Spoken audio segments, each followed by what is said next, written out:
Welcome to the Woodworkers video on how to install a casement sash. What you need to do first is make sure that the sashes are going to fit inside the frame. So first of all you need to measure the inside of the frame, then you need to measure the two sashes when they're put together. You need to allow for gaps between each sash and at the end, so the two sashes pushed together should be 9mm smaller than the inside width of the frame. Installing casement stays is a simple process, but they're installed slightly differently for a single window and a pair of sashes compared to three sashes all opening in the same direction. So today we'll show you how to do both different installs. So we open the stay. The side of the stay lines up with the edge of the sash, and the inside of the stay lines up with the face of the sash. The first thing we do is drill a pilot hole in the slotted area on the friction stay. The reason for doing this is if we need to make any adjustments down the track, we can actually move the friction stay slightly to one side. We've put the screws in to hold the friction stay in place. It lines up on the side and on the edge. What we need to do now is turn the sash over and do exactly the same to the other side.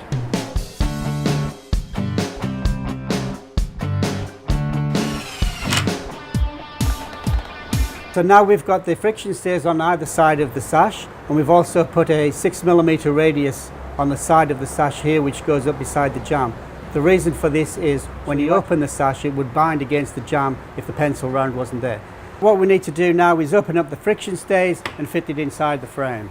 Put the sash inside the frame, and we need to make sure that there's about 1.5 mm gap between the friction stay and the stop. If you have a steel rule, that's the perfect gap that you need. What George is doing now is going to drill a pilot hole, and then he'll put the screw in the pilot hole and fix the friction stay off. It's important to have that gap between the friction stay and the stop, because if you don't have the gap, the window will close straight up to the stop and the paint will actually bind on the window and the window will actually stick. So we've opened up the stays on the second sash. This is about to go in now.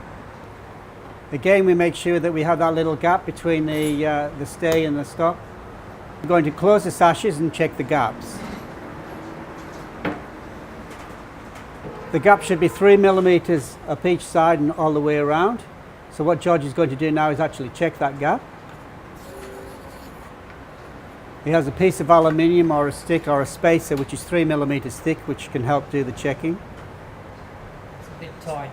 So we can see at the top here that it's a little bit tight, so we need to make an adjustment. Once we've moved the stay, we check again for the gap. The gaps are now perfect, so what George will do is fully fit the friction stays through the locating hole.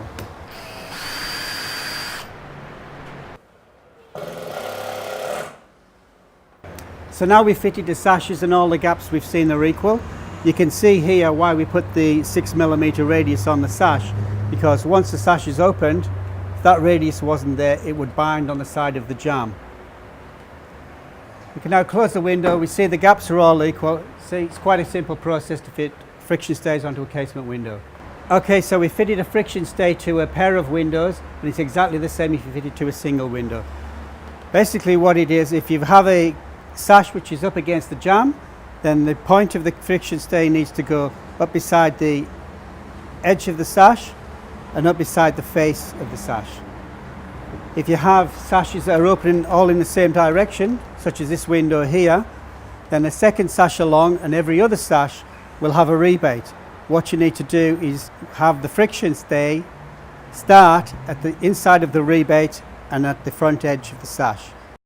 The Australian National Construction Code states that the windows cannot open more than 125mm in residential bedrooms and other applications.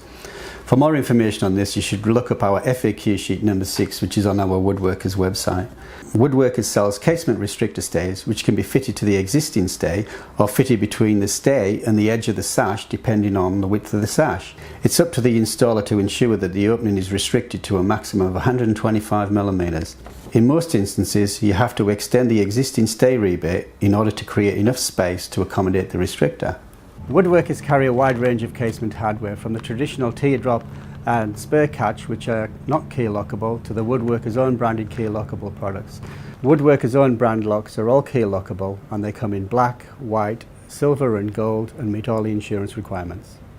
Which product you use depends on cost, aesthetics and security. You can use either one of the products in most instances. Here we have a woodworker's lockable casement lever handle with a face mounted strike. In this situation we have just one lockable casement lever handle at the bottom, but you could use the lockable casement bolt for extra security, put one at the bottom and one at the top. In this instance we'll show you where to locate the casement bolt. We can fit the bolt down the bottom, just near the opening stile, and most people would just fit the one bolt. For extra security you can actually fit the bolt at the top too. You use the same bolt, pull out the pin, turn it around, and it'll fit at the top like this. With the lever handle there's two different strike plates, and depending on how much space you have on the casement window, that decides which one you need to use. In this instance, if we put this strike down here, we can see this is where it needs to catch. The top of the plate is above the bottom rail, so there's not enough room. We could move to the center of the rail. Again, there's not enough room for this plate. So what we need to do is use a different type of strike plate. This is the second strike plate that comes in the pack. It has a slot inside it, which basically means it will fit up tight beside the timber. We can cut a slot in the timber and the tongue of the lock will go inside. So what George is doing now is measuring the inside of the casement window to find out where the center is. Marks the center, and this is where the center of the handle would be.